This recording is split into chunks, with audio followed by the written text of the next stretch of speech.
Handheld camera movement can add a sense of energy, intimacy and rawness to a scene. 90% of my work is shot handheld, since I envy this look.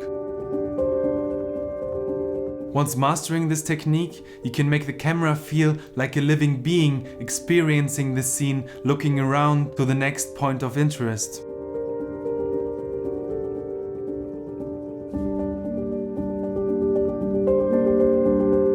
In the following, I will give you some tips how to create controlled movement and how to create complexity with different styles of handheld movement.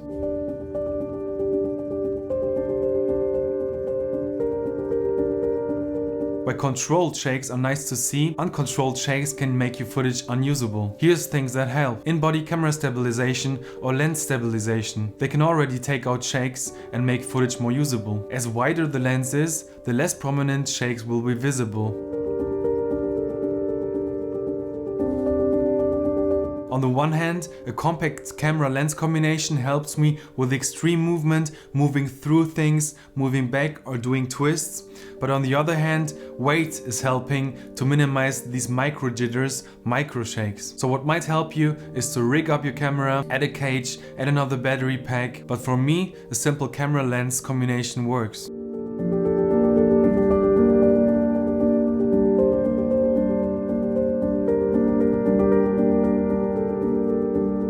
When walking, avoid these visible bumps you create with your steps. Hold the camera with both hands as close as possible to your body and do the ninja walk. As higher the frame rates are that you record in, as more likely it is that you can use the footage afterwards, since your editing program has more frames to work with. So I'm shooting mostly in 60p or 120p. To get really crazy with movement and doing twists or moving through objects, 120p is the best way to go.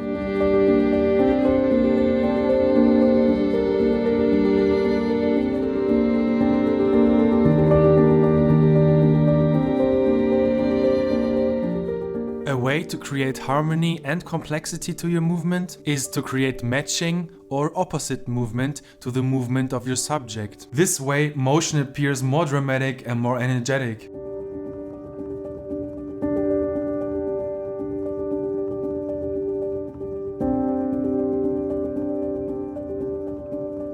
What I really like to do in my shoots, especially for my Instagram edits, I do these turns and twists with the camera. They're mostly performed from above or under the model, so I have some range to move up, move down and to imply little rotation. It's really easy to mess up composition and framing this way, since the shot is really complex and you're moving around. So repeat shots until framing, movement and everything is really on point. I ran in many situations when editing the footage in post, seeing that the movement of the model is on point, but my framing was messed up since the movement was so complex.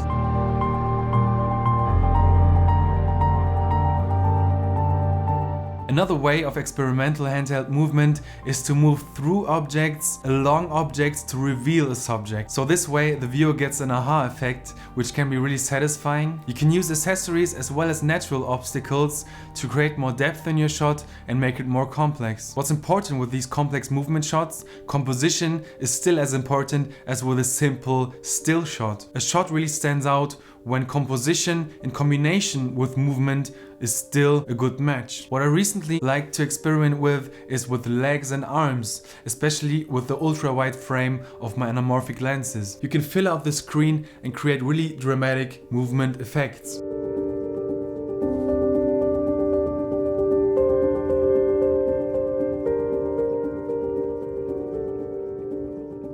The most interesting shots for me are when the model is performing really intense movement or is even dancing. This can make a slow motion scene really powerful and can give the edit the right energy it needs. Don't be shy to experiment with extreme movement. You can cut out really small scenes in the end in slow motion, but for sure communicate with the model what she feels comfortable with. Remember that the key to successful handheld movement is to use it intentionally to convey emotion, energy and visual interest. Also use handheld shots in combination with still shots. Don't overdo the look, let the viewer's eye rest with a still shot and then apply movement again. Full energy the whole edit along will not be appealing. So it's also important to develop a feeling about harmony and energy.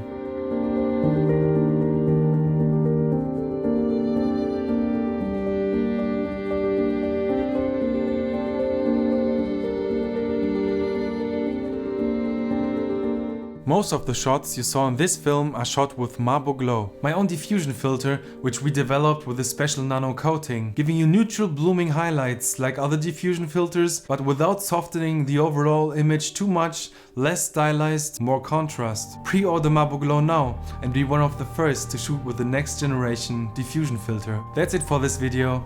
See you in the next one. Peace.